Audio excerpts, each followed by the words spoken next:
Have you ever said yes when you meant no, or smiled through a moment that actually hurt your feelings? Maybe you chased approval from someone whose opinion should not matter, or felt a strange pull toward people who do not value you. Or perhaps you have exploded at a partner over something trivial, watching yourself from the outside, wondering why you are acting this way. If you have ever felt like you are not fully driving your own life, you are not imagining it. It feels as if something older, something automatic, has reached out and taken the wheel from your hands. Carl Jung spent his entire career studying this exact phenomenon, trying to map the hidden geography of the human mind. He believed the psyche is not a single, unified you, but a complex cast of characters working behind the scenes. He called these inherited patterns archetypes, and they are constantly influencing the choices you make every single day. Most people live their entire lives without ever meeting these inner forces, simply following the script they were given. Today, we are going to meet 3 of the most powerful archetypes that quietly control your relationships and your self-image. More importantly, we will discuss how to reclaim the driver's seat by bringing these hidden patterns into the light. The first archetype is the shadow, which represents everything about yourself that you have rejected or pushed away. It is the anger you were told was unacceptable, the ambition that felt too selfish, or the needs you were shamed for having. These parts of you were punished early in life, so you learned to bury them deep to stay safe and accepted. But here is the catch. Burying a part of yourself does not actually delete it from your existence.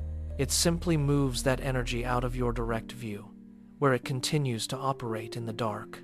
Jung famously noted that what is out of view does not go quiet.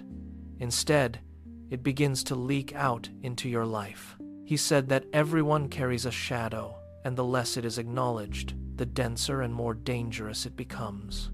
This is why the calmest person you know might have terrifying blowups when they are finally pushed too far. It explains why the most selfless people sometimes harbor secret, bitter resentment toward everyone around them. It is also why you might ferociously judge in others the exact traits you refuse to admit you possess yourself. The shadow is not your enemy, though. It is simply exiled information waiting to be reintegrated. It holds your unspent anger, your unspoken desires, and your unclaimed power that you once deemed unsafe to hold. The second archetype is the persona, which is the Latin word for a mask worn by actors. The persona is the version of you that you have carefully constructed for public consumption. It is the competent employee, the easygoing friend, or the perfectly put-together parent you show to the world. This mask is not inherently fake. It is a real part of how you navigate social structures. The problem arises when you forget that it is a mask at all and begin to mistake it for your true identity. Jung warned that people can become so identified with their persona that they lose track of who they are underneath. You have likely met this person, or perhaps you have been this person at some point in your own life. They are successful by every visible metric, yet they feel quietly hollow, as if they are performing a life rather than living it. The tell is simple. When you are completely alone, with no one to perform for, do you still know what you want? If the silence feels unfamiliar or even uncomfortable, your mask may have fused to your face. At that point, the persona is no longer protecting you. It is effectively replacing you. The third archetype is what Jung called the Anima and Animus, the unconscious, contrasexual side of your psyche. In simpler terms, it is the internal template you project onto the people you are drawn to. This explains why you can meet someone and feel an instant, overwhelming pull that feels like destiny. You are not drawn to them because you know them, but because they seem to embody something buried inside you. It is also why the same relationship patterns keep repeating in your life with different faces. You are not falling for a person. You are falling for a projection built from your own unclaimed qualities. Until this becomes conscious, you will keep outsourcing your own wholeness to someone else. You will eventually resent them when they fail to deliver the completeness you were looking for. The truth is that it was never theirs to give, because that missing piece was always within you. So here is the shift. Jung did not believe the goal was to defeat these patterns or destroy them. He believed the goal was integration, a process he called individuation, which means becoming a whole person. This means the shadow is not something to suppress further, but something to interview with curiosity.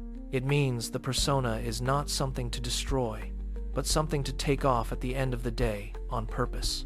It means the anima or animus is not something to keep chasing outward, but something to recognize and own inward. The patterns do not necessarily disappear once you see them, but they stop driving the car. You finally take the wheel, becoming the conscious author of your own actions and your own future. Here is your action for this week. Pick one moment of inexplicable behavior, like a sudden blow-up or a people-pleasing yes. Ask yourself, which archetype was running the show in that specific moment? Do not judge the answer. Just name it, because naming it is the first act of taking the wheel back. Jung said the privilege of a lifetime is to become who you truly are, which is a rare and difficult task. That does not happen by accident. It happens by turning around and finally looking at what has been driving you. Transformation does not happen through a single insight, but through continuous reflection and conscious action. It requires the courage to keep learning what it means to be human, even when the truth is uncomfortable. If you are seeking wisdom, inner growth, and practical tools for a more meaningful life, you are in the right place. Think deeply, live wisely, and repeat the process for a lifetime of growth. Start today by looking inward and discover the person you were meant to be all along.